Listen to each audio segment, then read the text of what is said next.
Morning பிரேக்ஃபாஸ்ட்டுக்கு முட்டை தோசையும் உருளைக்கிழங்கு மசாலா நேற்று மீந்தி போனதால் உருளைக்கிழங்கு மசாலா தோசையும் இன்றைக்கி நான் பண்ணியிருக்கிறேன்.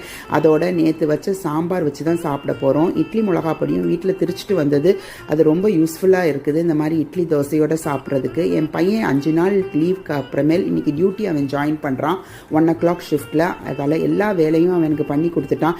யூஸ்வலி அவன் தனியாகவே இங்கே மேனேஜ் பண்ணுறதால அவனுடைய வேலைகளை அவன் யூஸ்வலி பார்க்குற மாதிரியே இன்றைக்கும் எனக்கு எல்லா வேலைகளும் அவன் பண்ணி கொடுத்துட்டான். இன்றைக்கி மிஷினில் துணியை போட்டு எல்லாம் காய வச்சு கொடுத்தது எல்லாமே அவன் பண்ணும் போது எனக்கு பார்க்குறதுக்கு ரொம்ப ஆச்சரியமாக இருந்தது.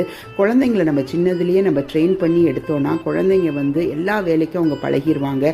அவங்களுக்குள்ள செல்ஃப் கான்ஃபிடென்ஸ் பூஸ்ட் ஆகும். அவங்களுக்கு அந்த எம்பத்தின்னு சொல்கிற ஒரு குட் குவாலிட்டி டெவலப் ஆகும்.